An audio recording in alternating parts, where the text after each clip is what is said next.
महत्त्वाची होती. भारताच्या बाहेर लोकांना साखरेची गरज आहे आणि साखरेला आज बाहेर जो भाव मिळायची शक्यता आहे तो भाव 300 रुपये जादा मिळते. पण ती साखर निर्यात करायची नाही, कांदा निर्यात करायचा नाही, दुधाची पावडर निर्यात करायची नाही.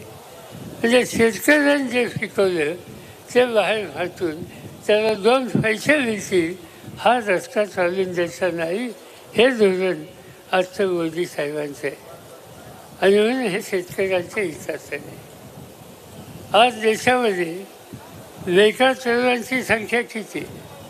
जगातल्या एका संघटनेने अभ्यास केला की भारतामध्ये 100 तरुण ज्या देशात नोकरी मागायला त्यातल्या 87 मुलांना या देशात नोकरी मिळत नाही. नाही असेल याच्यामुळे हे तरुण घेतले, नोकरीचा खर्च सुचत नाही, कामाचा खर्च सुचत नाही, शेतीमालाच्या किमतीचा खर्च सुचत नाही. मग प्रश्न सोडवणार कोणते? राज्य कशासाठी द्यायचं तुम्हाला? राज्य यांच्या हातात द्यायचं नाही, हा निकाल घ्यावा लागेल.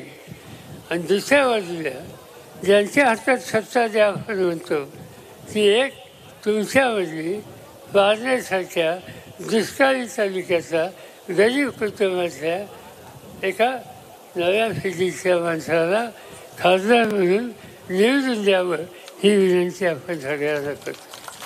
त्या करोनाच्या संकटाच्या मध्ये सगळ्या जगामध्ये भीती होती.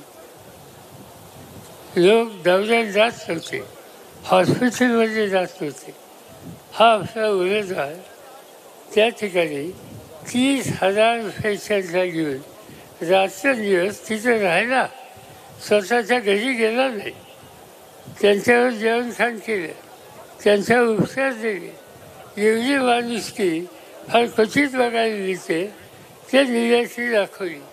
एवढ्या एका कामासाठी सुद्धा मानवतेची सेवा केली म्हणून त्याला मोठ्या मताने विजय करणं हे तुमचं माझं कर्तव्य आहे.